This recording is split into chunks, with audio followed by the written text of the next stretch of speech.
I focus on managing my energy, and then I make best use of my time.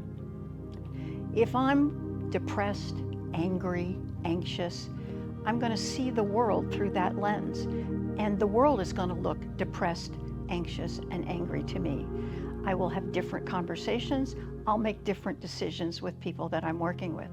If I take my energy up and move to a state of appreciation, gratitude, love, then I'm going to see other people and situations through that lens. Conversations will go more smoothly, decisions will be reached more easily, creativity can flow.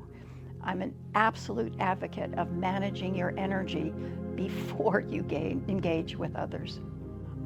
The emotional scale I developed from several researchers' work, and what it says essentially, and we'll show you a picture of it, is that we live at a scale of emotion from shame, the lowest emotion a human can feel, to love. So think of it as a thermometer, and different emotions exist on that scale. We go from shame to disgust to depression to anxiety to anger, all the way up to contentment, love, appreciation, gratitude, and love.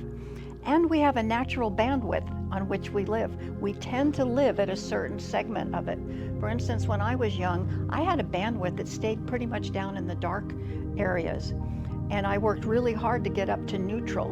And I got to neutral, but then I found I had to have a new set of tools to actually get to enthusiasm and get to love. To grow awareness, you have to become aware.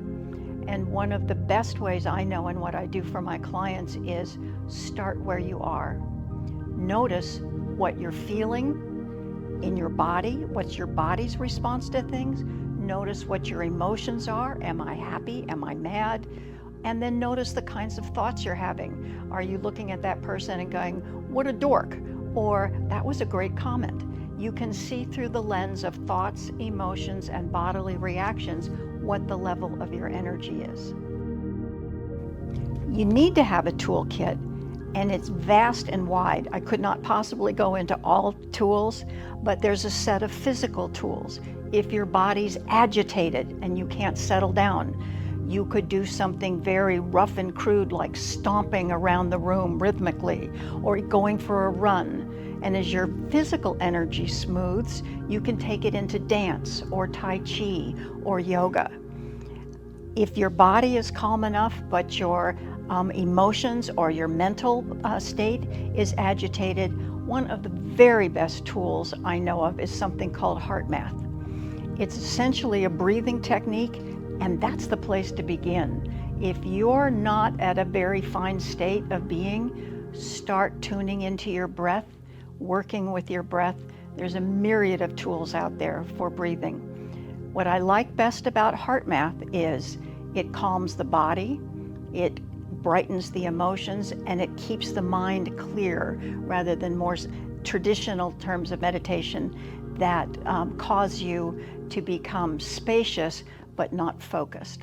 So in business, we want to be calm, we want our body to be relaxed, we want to be happy, but we need mental clarity. So heart math is the first go-to tool I teach my clients.